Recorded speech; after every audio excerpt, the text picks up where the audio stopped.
நேத்திலேருந்து நாளைக்கு ஊருக்கு போக போகிறோன்னு சொல்லிட்டு தூக்கமே இல்லை. 3 மணிக்கு ஒரு டைமு, 2 மணிக்கு ஒரு டைமுன்னு எழுந்துகிட்டே இருந்தேன். அப்புறம் அம்மா நீ தூங்கு 4 மணிக்கே எழுந்து கிளம்பிக்கலாம் அப்படின்னாங்க. அப்புறம் நாங்களும் அறக்க பறக்கன்னு கிளம்பி பஸ் ஸ்டாண்டுக்கு வந்துட்டோம். 4:30க்கு 5 மணிக்கெலாம் வந்துட்டோம். வந்ததுக்கப்புறம் பஸ்ஸுக்கு வெயிட் பண்ணுறோம் பஸ்ஸே வரல. எங்கள் மாமா தான் எங்களை ட்ராப் பண்ண வந்தாங்க. நாங்கள் 3 பேர் தான், நானும் தம்பிங்க மட்டும்தான் கிளம்புனோம். அம்மா அப்பா எல்லாருமே வந்து இங்கே தான் இருந்தாங்க. நாங்கள் வரைக்கும் தான் ஊருக்கு போகிற மாதிரி இருந்தோம். லக்கேஜ்லாம் வந்து ஓவர் வெயிட்டு, தூக்கவும் முடியல, ஒன்றும் முடியல.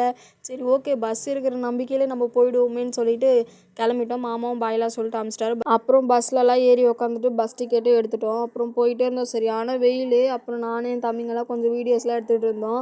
அதுக்கே இந்த பஸ்ஸுக்கு பொறுக்கல போல் ஒரு குலுக்கி போட்டுட்டு இருந்துச்சு. அப்புறம் அதை வச்சு ஃபன் பண்ணிவிட்டு எங்கள் ஊருக்கும் நாங்கள் வந்து ரீச் ஆகிட்டோம். ரீச் ஆனதுக்கப்புறம் ஆட்டோவில் ஏறி உக்காந்துட்டு இருந்தோம்.